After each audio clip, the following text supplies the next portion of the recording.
Hello, everyone, once again, and thank you very much for joining today's third news update, second stream, and first news update was on my Patreon and Boosted this morning. And well, as always, I have prepared quite a number of news for this update, and hopefully, you will find episode informative and useful after new segment. If there will be any questions through Super Chat or some other support platforms, I will react on it.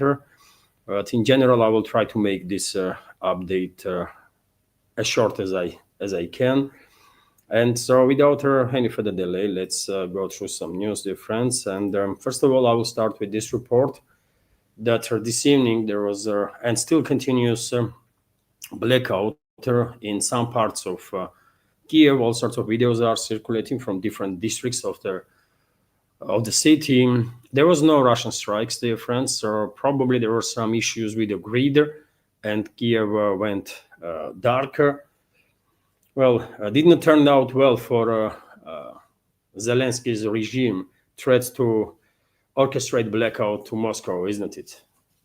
If there is anywhere blackouts nowadays, it's all sorts of cities on the Kiev controlled territory, including Kiev itself. So that is that. Also, dear friends, I think very important news was made public today by U.S. Permanent Representative to NATO, Matthew Whitaker, who stated that U.S. will make a major announcement tomorrow on weapons for Ukraine, on weapons deliveries, and maybe, just maybe, tomorrow we will hear officially decision of U.S. President Donald Trump about transfer of Tomahawk missiles for strikes on Russian Federation. Let's wait and see. It's only a couple of hours, and we will have an update on that. Also, dear friends, as I already reported in today's second update, number of media outlets, including Financial Times, reported that if it comes to deployment of Tomahawk missiles against Russia by United States, a number of these Tomahawk missiles will be around 20 to 50, couple of dozens basically. I said in today's second update, I don't know what to make of these reports. Is this a part of a deception operation to kind of lower the Russian readiness to cut Russia off guard, or something else is going on? Because US has in its inventory 4,000 plus Tomahawk missiles, right? Which is well known to the public. So, and delivery of even one Tomahawk missile is way too many. And according to statements from Russian president, other Russian high-ranking officials, deployment of this type of nuclear-capable weapon systems against Russia will be next stage of escalation, and Moscow will have to react on it. Only question is how Moscow will react on this next stage of escalation. And on this matter today, maybe somewhat surprisingly, but President of Belarus, Lukashenko, made a statement. He said that Tomahawks in Ukraine will escalate the situation to their nuclear war. And he also said Trump understands this the best and does not rush to give away the deadly weapon. So I don't know why Lukashenko spoke about Tomahawks. Maybe this is maybe he is sending message to Washington on behalf of Russian president. Maybe something else is going on. I have no freaking idea. But well, Lukashenko spoke about it and said that deployment of Tomahawk missiles might actually trigger nuclear war. Potentially, yes. Potentially, there is such a threat. For sure, but same time, Lukashenko stated that Belarus is ready to conclude a big deal with the United States. So maybe, by the way, maybe this is a sort of a last attempt of Moscow to reach out to U.S. leadership, this administration, to conclude some agreements to find common ground and pull out U.S. from this proxy war against Russia. If this will work, okay. If not, then I guess we're gonna see significant change in Russian attitude towards the U.S. administration in a relatively short time. Maybe that's what is happening. That Moscow, through President of Belarus, who is on constant contact with the Russian president, is sending this last message to Trump and his administration. Well, you go ahead with the deployment of Tomahawk missiles against Russia. That might actually trigger nuclear war. But if you don't want to go as far as to risk everything, then we can do a deal, actually, right? We can do a deal. Maybe that's what is happening, or who knows, maybe Lukashenko is just trolling a US, because spokesperson of the Russian president, Dmitry Peskov, also commented today on recent Trump statements, and he said that Kremlin backs Trump's decision to address Witkoff, so Ukraine conflict. We welcome such an intention and political will. Seek peaceful solution. Russia remains open to dialogue, according to Peskov. And yet again, Trump spoke about Witkoff and his contacts with the Russian side yesterday when he was in Israel while addressing the Israeli parliament, Knesset. And yet again, either Lukashenko and Peskov are trolling Washington, or maybe truly this is last attempt to reach out to offer off-ramp, right, for Washington to get out of this proxy war against Russia. And if this will not work, then I guess first message of Lukashenko, that deployment of Tomahawk missiles will trigger nuclear war potentially. I guess that first message will enter the force. And if so, I guess on next phase of escalation against Russia, Moscow will retaliate, and Moscow will retaliate not just on Kyiv-controlled territory, but this time on NATO member states too, that are directly engaged in all sorts of attacks on Russian Federation, including long-range strikes with their numerous weapon systems. Let's see. I guess in next several days, maybe before end of this week, we will see where Moscow stands on the matter. Also, dear friends, I did mention in today's second update that Russian armed forces, according to a number of sources, liberated settlements of Kazatska and Balagan on Pokrovsk-Mirnograd agglomeration area on southern eastern side of Mirnograd, where these two settlements are located. And also from Kyiv-controlled territory, we are receiving reports that Zelensky stripped Odessa mayor Trukhanov of his Ukrainian citizenship.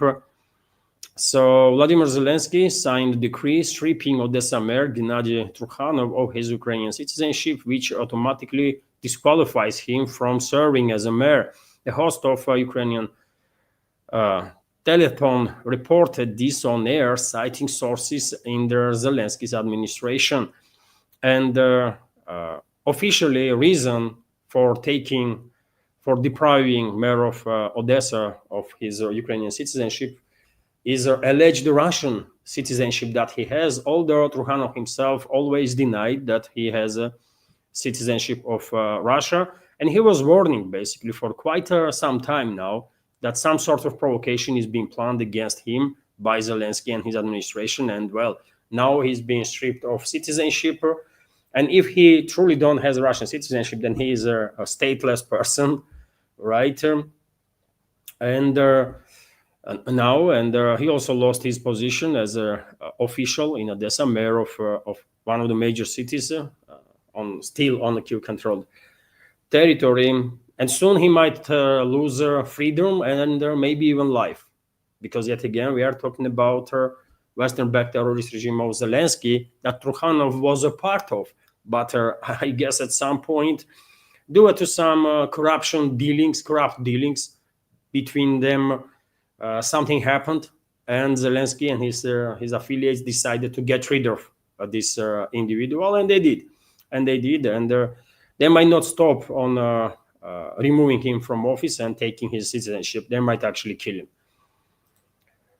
Also, dear friends, I think an interesting report is this one, that Germany is purchasing wheeled armored vehicles in quite a big numbers as a part of remilitarization.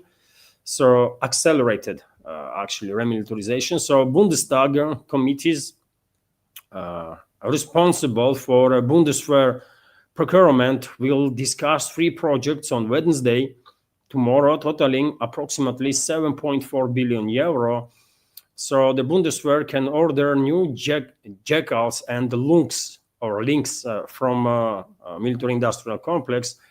So according to a well-informed German publication, the Bundeswehr wants to receive 150 jackal. Also, this vehicle called allegedly Boxer RTC 30 wheeled tanks, as well as 274 Lux 2 reconnaissance vehicles, along with their other equipment. And you can see on your screen right now, if it's visible, how this vehicle is going to look, that German Bundeswehr is hoping to receive. Jackals, along with the training simulators and the spare parts, will cost approximately 3.4 billion euros. With the first deliveries, if approved, expected in 2027. And so, so almost on daily basis, we are receiving more and more reports about this accelerated militarization of Germany. A lot of money being allocated for military-industrial complex, for all sorts of purchases of weapon systems. And I guess in next 3 to 5 years' time, Bundeswehr will begin receiving massive quantities of weapon systems. Question is, will Bundeswehr have enough manpower to use these weapon systems? And that's a whole different story. I don't think German people, especially young generations, are that keen to go and serve in the German army and become basically part of a private military company from globalists, right? So I think manpower are going to be a bigger issue for Bundeswehr than acquiring some weapon systems, right? Also, interesting report from South Korea that Seoul warns their North's new most powerful nuclear capable Hwasong 20 missile system could overwhelm US missile defense and destabilize the peninsula. South Korea is now pushing for sharper readiness drills with the US. And well, exactly these South Korean US military drills are the reasons why situation is always escalating on the peninsula, right? If Seoul is acting adequately, Pyongyang usually is quite calm and has no issues, right? But whenever Seoul escalates and begins these military drills right next to 37 parallel, well, obviously Pyongyang is becoming nervous, and then who knows? It will only take just one human error, and North Korea actually is in a position to obliterate South Korea entirely, not just military bases or industrial areas, but entire South Korea with the South Korean troops or American troops, with everybody, right? That's how big difference between military capabilities, if you keep in mind nuclear weapons in hands of North Korea, are right now.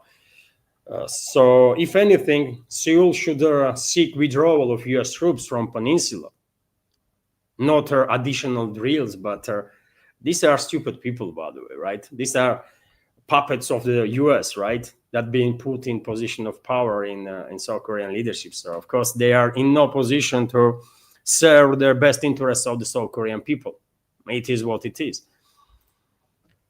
Artem meanwhile is reporting that the Pentagon seems like is in panic and begins to stockpile 1 billion worth of all sorts of rare earth elements. So US Department of Defense, or Department of War as it called right now, scrambling to stock up on approximately 1 billion worth of rare earth minerals due to Chinese new export controls covering materials that have military use. Financial Times has reported, and I can give you some numbers, dear friends. So Financial Times reported that the US military is looking to buy up to 500 million worth of cobalt, up to 245 million dollar worth of antimony, up to 100 million dollar worth of tantalum, and up to 45 million dollar of scandium, among other materials. And well, good luck with that. Good luck with that, because yet again, some 90+% of all rare earth minerals are coming from China. China is definitely monopoly on this market, and if Beijing wants to create some issues for U.S. military-industrial complex, for Pentagon, well, Beijing definitely is in a position to do so, and nothing gonna stop them. No threats from Washington, and nothing at all, right? And on this very matter, Beijing is already stating that they are ready to fight to the end in this trade war with the US.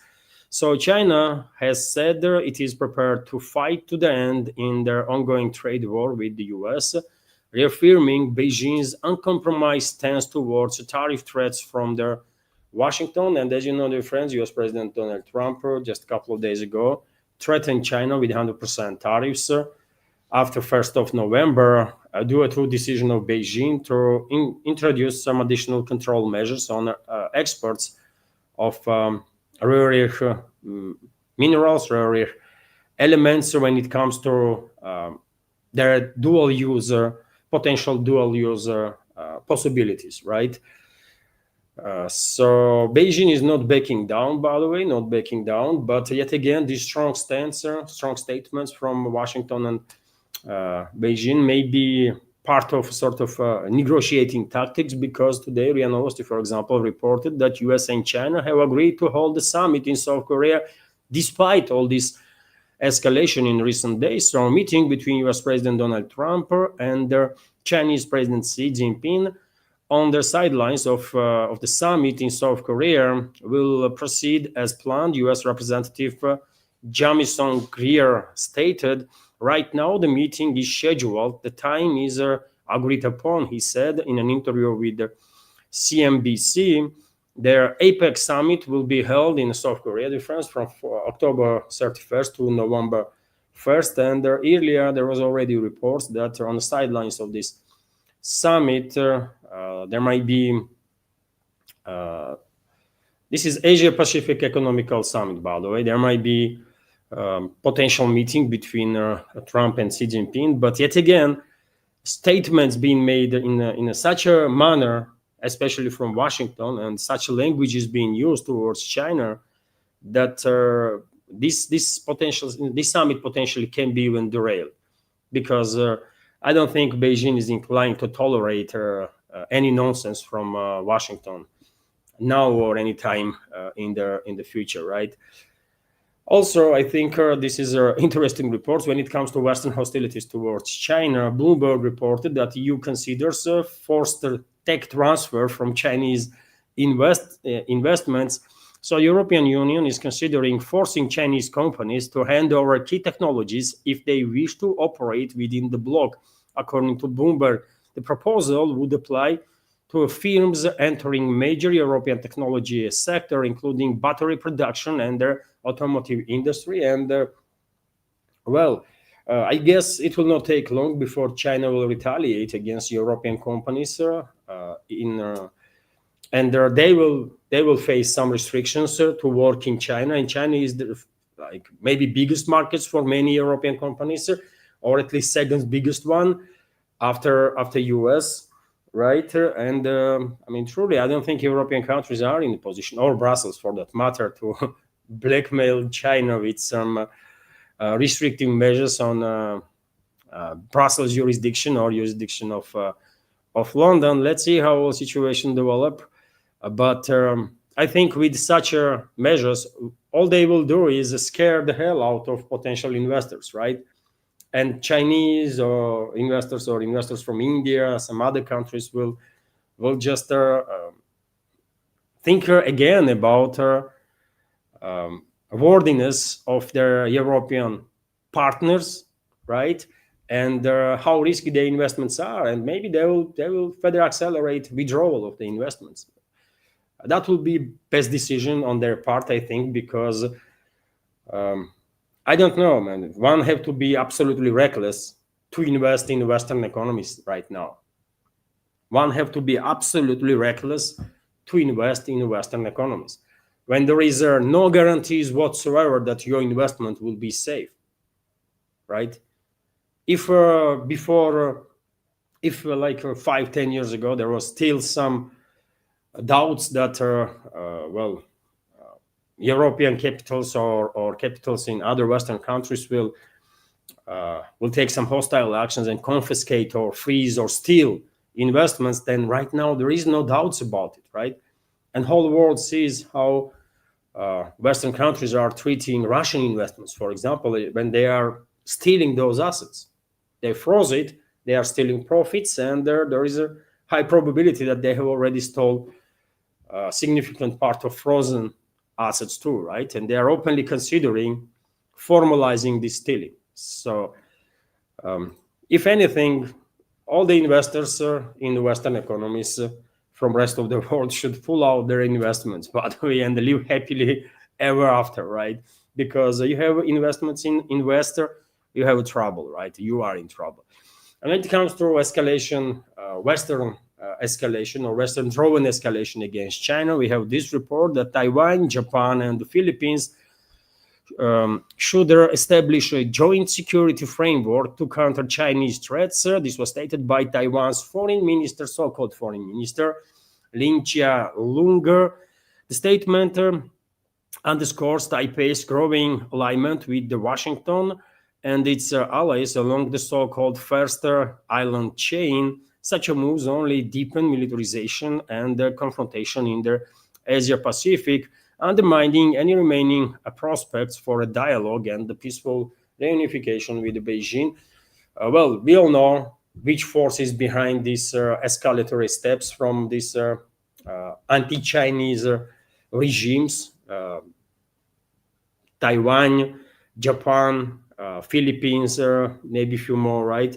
It's the US, of course. It's neocons, globalists that are creating all sorts of disturbances in the global south, in Asia Pacific. And well, if people that are in charge of these territories, I would not, I refuse to call a state, by the way, Japan or Philippines. These are colonies, right, of Washington. And when it comes to Taiwan, this is Chinese territory whatsoever. I mean, there is no discussion there. It's a Chinese territory, period, right?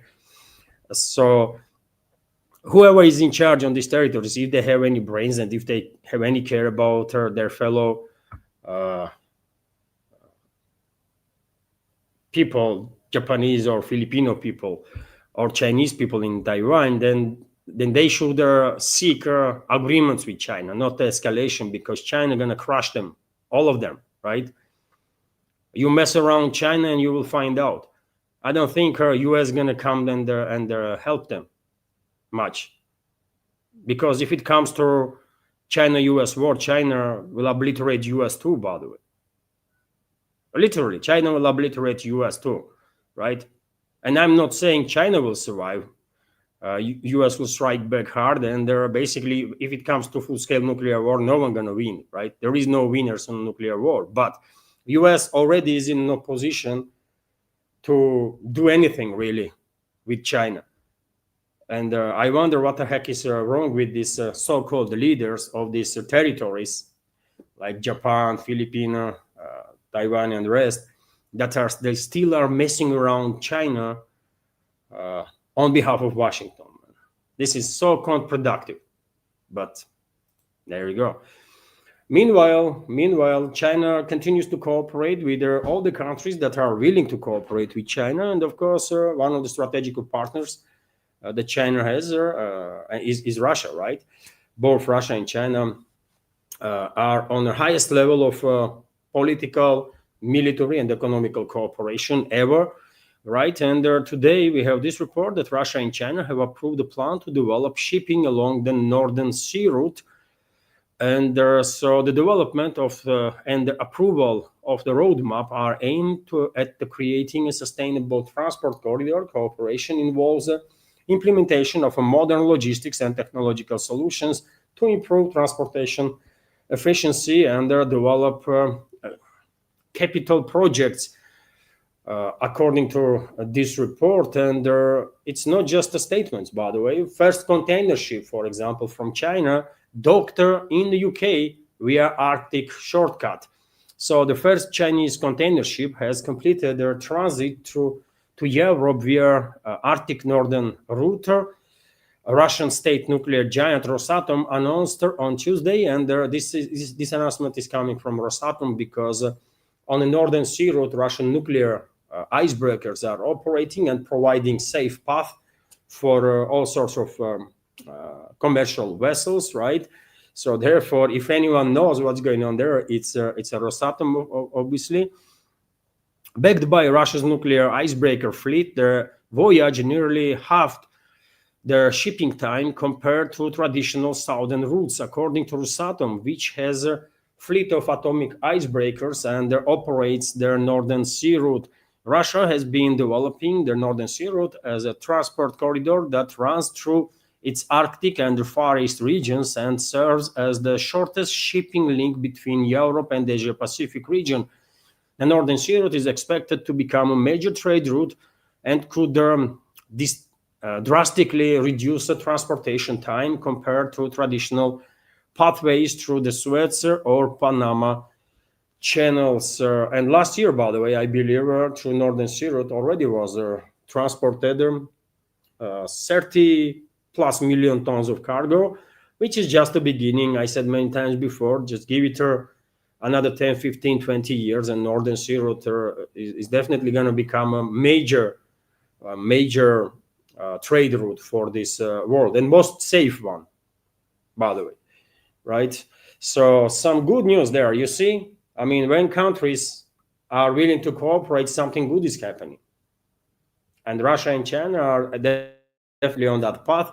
But when there are certain countries in Asia Pacific that are escalating with China on behalf of US or let's say globalists and the neocons, well, nothing good is coming out from that escalation. And I don't think either Philippines or Japan or South Korea or Taiwan or anyone else that will prefer to mess around China can benefit anything whatsoever, right, from this irresponsible activity. Yet again, on behalf of Washington, by the way. That's a key point there. And this is it, dear friends, for now. I know at this moment, at this particular moment, there is a meeting in Washington between U.S. President Trump and Argentina's President Milei, and I'm quite sure some crazy statements gonna be made. Trump is professional on that, isn't it? But I will talk about in tomorrow's updates. I will share with you my take on that. All right. And for today, this is it. This is third update, as I said in the beginning. I hope my today's work was good enough, dear friends, informative enough. There was no super chat on Rumble. There was no questions from either PayPal or Boosty. So therefore, I will end this live stream on that. Only add that if you like my work, if you want to support, you can do it through several means. All the links are under this video in the description box and in the pinned comment. This is it for now. Have a wonderful day and take care. Bye.